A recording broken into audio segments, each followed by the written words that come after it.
Hey guys, I'm a Gaming Potato, and welcome back to our game of Factorio. In today's episode, I have a new ship design for getting to Aquilo.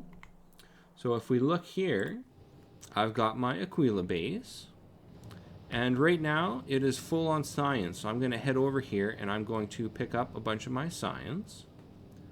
So if we take a look at our ship design, our ship is currently heading to Aquila right now, passing by Gleba. Now you can see this is a very small ship. It's only 350 tons, and it doesn't have extra cargo either, as I found it's not really necessary. As I do have a lot of inserters here dumping excess material as well. You can see right here we've got some material being dumped off. And then also up top here I've got some more material being dumped off as well. It's pretty fast. It's around 200 kilometers per second. We got 5 engines here, and these engines are being throttled. You can see our fuel consumption here is very low, only about 40, giving us an efficiency of 85%. So it's a very efficient running these 5 engines. And that's thanks to our pump here running through a decider combinator with a constant combinator attached to the back, basically just giving us a timer with a percentage of time the pump is turned on and off. I've described this in my previous video as well, how this system works. But it's very simple. You have a output, and then you take that output, run it through a timer, and you run this system back on itself with this red wire here, feeding the output to the pump, and then picking how often you want the pump to be on via the number here. It's very simple. Then we also have a lot of our other production here. So of course we're producing rockets. And over here we have ammo being produced as well. Now I am using foundries. You don't have to use foundries, but I like using foundries. And because we're able to produce calcite in space here with advanced asteroid processing, it's very easy to keep these guys running. And then we're producing our ammo here as well. So you can see we've got yellow ammo and yellow rockets here running through.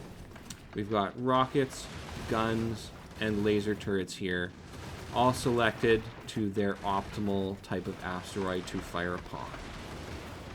So the guns are getting medium, the lasers are getting small, and the rockets are getting big asteroids. Then down here I have some more rockets and lasers. Rockets and guns. And then down here I have some lasers, so the rear end of the ship is also protected.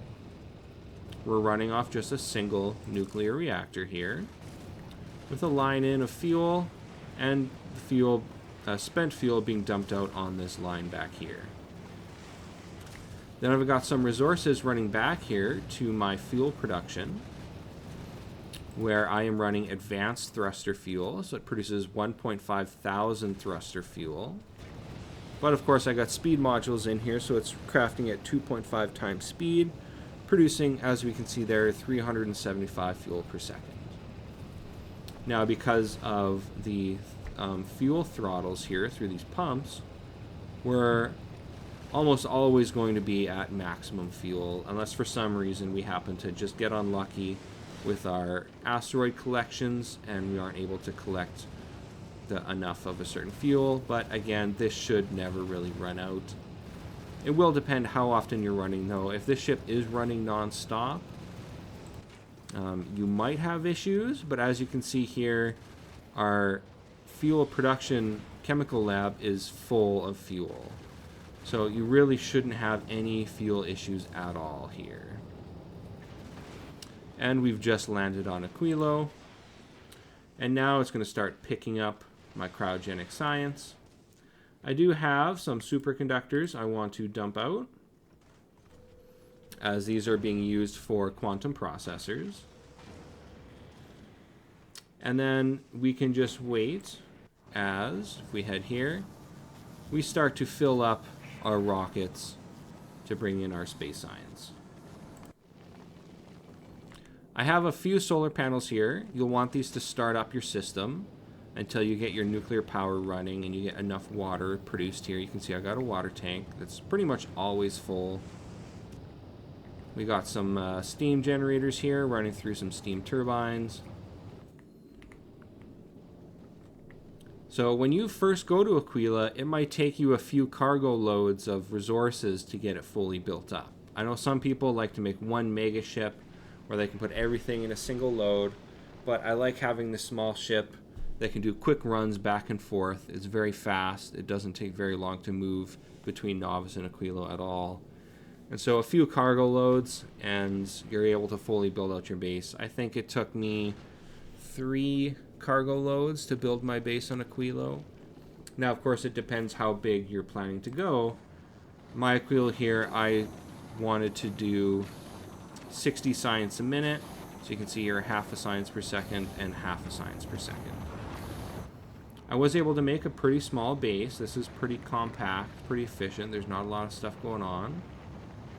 So maybe I'll make another episode talking about my Aquila base. So right now we're loading up with our cryogenic science. So yeah, I saw a few people with Aquilo ships, but I didn't like how big they were, and I thought I could make something smaller. So here we have a compact Aquilo ship. It's nice too, because if you want to use this blueprint, as soon as you paste it down, because it's so small, it can build very quickly, especially if you have multiple rockets to actually launch supplies up to this platform. So yeah, if you would like to use this ship, I have the blueprints in the comments below. And if you enjoy my content, please like, comment, and subscribe, and I'll have more episodes soon. Alright, thanks. Bye.